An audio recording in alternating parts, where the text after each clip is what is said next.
Hello students, আমাদের চ্যানেলে তোমাদের সকলকেই স্বাগতম। আজকের ক্লাসে আমরা ক্লাস 7 এর রায়ো মার্টিন 2025 প্রশ্নবিচিত্রার ভূগোলের সেকেন্ড সেমিটিভের 2 নম্বর মডেল সেটের প্রশ্নোত্তরগুলি করব। ভূগোলের আগের মডেল সেটগুলির প্রশ্নোত্তরের ভিডিও তোমরা যদি দেখে না থাকো, তাহলে অবশ্যই আমাদের চ্যানেলে গিয়ে দেখে নিও। নিচে ডিসক্রিপশনে লিংক আমি দিয়ে রাখলাম। আর তোমরা যদি আমাদের চ্যানেলে নতুন হয়ে থাকো, তাহলে চ্যানেলটিকে সাবস্ক্রাইব করে পাশে থাকা বেল আইকনটি অলে প্রেস করে রেখো। তাহলে পরের ক্লাসের ভিডিওগুলি আমি আপলোড করলেই তোমাদের কাছে নোটিফিকেশন পৌঁছে যাবে। তাহলে শুরু করা যাক। তোমাদের ভিডিওটি অস্পষ্ট বা আবছা দেখালে আমার দেখানো কিছু স্টেপ ফলো করো। 100% তোমাদের প্রবলেম সলভ হবে এবং ভিডিওটি স্পষ্ট দেখতে ও পড়তে পারবে। প্রথমে ভিডিওটিকে এইখানে ক্লিক করে স্টপ করবে। স্টপ করার পরে তোমরা এখানে দেখো সেটিংস এর অপশন আছে, এখানে এইখানে ক্লিক করবে। ক্লিক করার পরে তোমরা দেখো এখানে অনেকগুলো অপশন চলে এসছে, সেখান থেকে তোমরা কোয়ালিটিতে ক্লিক করবে। তারপরে তোমরা ক্লিক করবে অ্যাডভান্সে। অ্যাডভান্সে ক্লিক করার পরে 480 পিক্সেল, 720 পিক্সেল অথবা 1080 পিক্সেল এই তিনটের মধ্যে যে কোনো একটি ক্লিক করবে। ক্লিক করার পরে দেখবে তোমাদের ভিডিও কোয়ালিটি আগের তুলনায় অনেকটা ইমপ্রুভ হয়ে গেছে এবং তোমরাও ভালো করে দেখতে এবং পড়তে পারছো। 1 নম্বরে আছে সঠিক উত্তরটি নির্বাচন করে লেখো। 1 নম্বর প্রশ্ন হলো, দুটি পাতের প্রবল চাপে মাঝখানের ভূভাগ ভাঁজ খেয়ে উঁচু হয়ে উঠে যে পর্বত সৃষ্টি করে তা হলো, এর উত্তর হবে স্তূপ পর্বত। 2 নম্বর প্রশ্ন হলো, হিমালয় যে শ্রেণীর পর্বতের উদাহরণ তা হলো, এর উত্তর হবে ভঙ্গিল পর্বত। 3 নম্বর প্রশ্ন হলো, ভারতের একটি আন্তর্জাতিক নদী হলো, এর উত্তর হবে ব্রহ্মপুত্র। 4 নম্বর প্রশ্ন হলো, অনিত্যবহ নদী মানচিত্রে যে রঙে দেখানো হয় সেটি হলো, এর উত্তর হবে কালো। 5 নম্বর প্রশ্ন হলো, শিলা হলো একটি, এর উত্তর হবে মৌলিক পদার্থ। 6 নম্বর প্রশ্ন হলো, মার্বেল যে প্রকৃতির শিলা তা হলো, এর উত্তর হবে রূপান্তরিত। 7 নম্বর প্রশ্ন হলো, ইউরোপ ও আফ্রিকা মহাদেশের মাঝে অবস্থিত, এর উত্তর হবে জিব্রাল্টার প্রণালী। সাহারার শুকনো নদীখাত, এর উত্তর হবে ওয়াদি নামে পরিচিত। 9 নম্বর প্রশ্ন হলো, ওক গাছ দেখা যায় যে জলবায়ু অঞ্চলে, এর উত্তর হবে ভূমধ্যসাগরীয়। 10 নম্বর প্রশ্ন হলো, ভিক্টোরিয়া জলপ্রপাত যে নদীর উপর অবস্থিত তা হলো, এর উত্তর হবে জামবেজি নদী। তারপরে আছে শূন্যস্থান পূরণ করো। 1 নম্বরে আছে হিমালয় ও কুয়েনলুন পর্বতশ্রেণীর মধ্যে অবস্থিত তিব্বত মালভূমি। 2 নম্বর প্রশ্ন হলো, মধ্যপ্রবাহে নদীর আঁকাবাঁকা গতিপথকে মিয়েন্ডার বলে। 3 নম্বর প্রশ্ন হলো, হোয়াইট নীল ও ব্লু নীল পরস্পর মিলিত হয়েছে খার্তুম শহরের নিকটে। 4 নম্বর প্রশ্ন হলো, ভারজাইয়া হলো সাহারা মরুভূমির একটি মরুদ্যান। 5 নম্বর প্রশ্ন হলো, সিমেন্ট ও ইস্পাত কারখানায় চুনাপাথর ব্যবহার করা হয়। 6 নম্বর প্রশ্ন হলো, চুনাপাথর হলো পাললিক শ্রেণীর শিলা। 7 নম্বর প্রশ্ন হলো, মিশরের রাজধানী হলো কায়রো। তারপরে বিতে আছে, নিচের বাক্যগুলি শুদ্ধ হলে সু এবং অশুদ্ধ হলে অ লেখো। 1 নম্বর প্রশ্ন হলো, লাভা সঞ্চয়ের ফলে লোয়ের সমভূমির সৃষ্টি হয়েছে, এটি অশুদ্ধ হবে। 2 নম্বর প্রশ্ন হলো, ধারণ অববাহিকা অঞ্চল সাধারণত নদীর মোহনা অঞ্চলের নিকটে অবস্থিত হয়, এটি অশুদ্ধ হবে। তারপরে সিতে আছে, প্রদত্ত প্রশ্নটির অতি সংক্ষিপ্ত উত্তর দাও। প্রশ্ন হলো, গিনি উপকূলে হামসিন বাতাসকে স্থানীয় ভাষায় কি বলা হয়? এর উত্তর হবে হারমাট্টান বলা হয়। আজকের সমাধান করা মডেল সেটটির মূল্য 3 টাকা। এটিকে নেওয়ার জন্য তোমরা আমাদের হোয়াটসঅ্যাপ নাম্বার 7501121499 এ যোগাযোগ করতে পারো। আর অ্যাডভান্স নোটিফিকেশন পেতে তোমরা আমাদের হোয়াটসঅ্যাপ চ্যানেল জয়েন করতে পারো। লিংক ডিসক্রিপশনে দেওয়া রইল। তারপরে 3 নম্বরে আছে, নিচের প্রশ্নগুলির সংক্ষিপ্ত উত্তর দাও। যে কোনো 4টি করতে বলেছে। এই প্রশ্নের উত্তরগুলি আমি তোমাদের দেখিয়ে দিচ্ছি।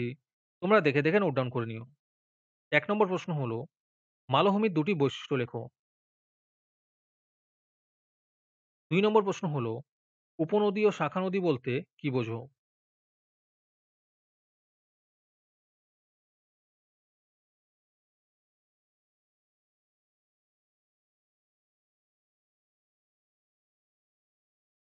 3 নম্বর প্রশ্ন হলো, পাললিক শিলা কিভাবে সৃষ্টি হয় তা ব্যাখ্যা করো। ৪ নম্বর প্রশ্ন হলো, মাটির সৃষ্টির যেকোনো ২ টি নিয়ন্ত্রকের নাম লেখো।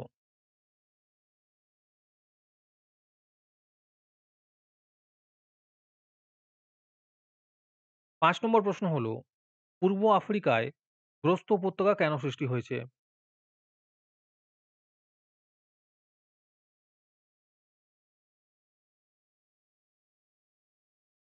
৬ নম্বর প্রশ্ন হলো, অক্ষরেখা ও সমুদ্র স্রোত কিভাবে আফ্রিকার জলবায়ুকে নিয়ন্ত্রণ করে তা সংক্ষেপে লেখো।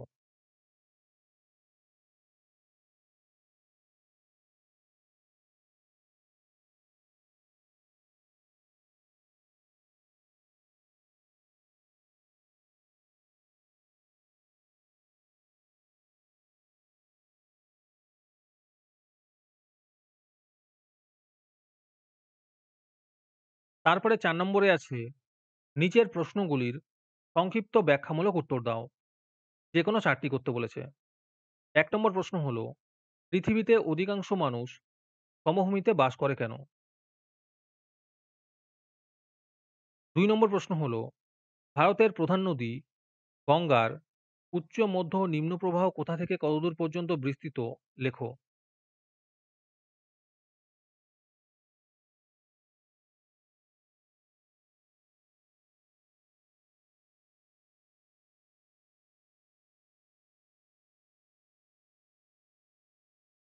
৩ নম্বর প্রশ্ন হলো, জলপ্রপাত কেন সৃষ্টি হয়?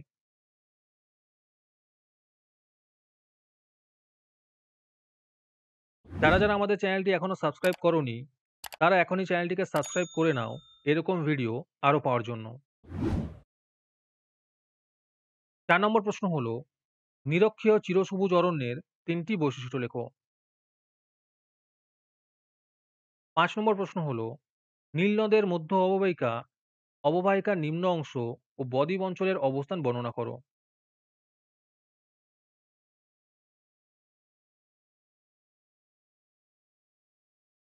যারা ২০২৫ সালের সেকেন্ড সেমেটিভ এক্সামের সাজেশনের ফ্রি পিডিএফ নিতে চাও, তারা আমাদের হোয়াটসঅ্যাপ নাম্বার 7501121499 এ নিজের নাম এবং ক্লাস লিখে আমাদের সেন্ড করো। এবং সাজেশনটি পেতে হলে আমাদের ইউটিউব চ্যানেলটি অবশ্যই সাবস্ক্রাইব করা থাকতে হবে। ৬ নম্বর প্রশ্ন হলো, সময়ের সঙ্গে সাহারা মরুভূমিতে কী ধরনের পরিবর্তন ঘটেছে তার সম্পর্কে লেখো।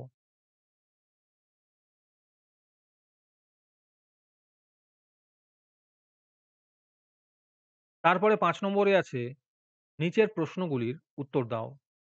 যেকোনো ২ টি করতে বলেছে। ১ নম্বর প্রশ্ন হলো, নীল নদের গতিপথের বিবরণ দাও।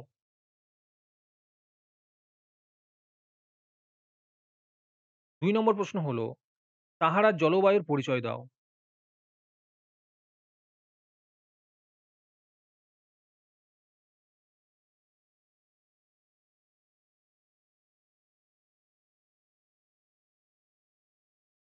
৩ নম্বর প্রশ্ন হলো, চিত্র সহকারে স্তূপ পর্বত এবং আগ্নেয় পর্বত সম্পর্কে আলোচনা করো।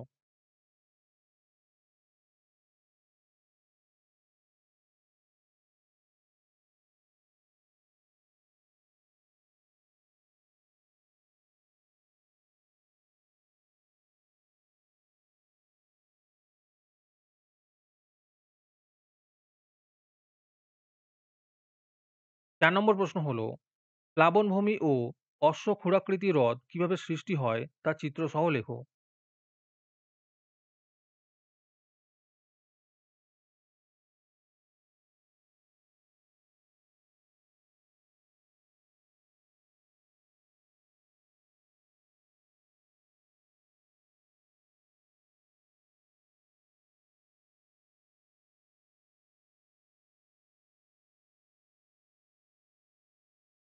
আজকের ক্লাসটি তোমাদের ভালো লেগে থাকলে অবশ্যই একটি লাইক এবং বন্ধুদের কাছে শেয়ার করে দিও। পরের মডেল সেটগুলির প্রশ্নোত্তরের ভিডিও তাড়াতাড়ি পেতে আমাদের চ্যানেলটি সাবস্ক্রাইব করে রেখো। তাহলে দেখা হচ্ছে পরের ক্লাসে।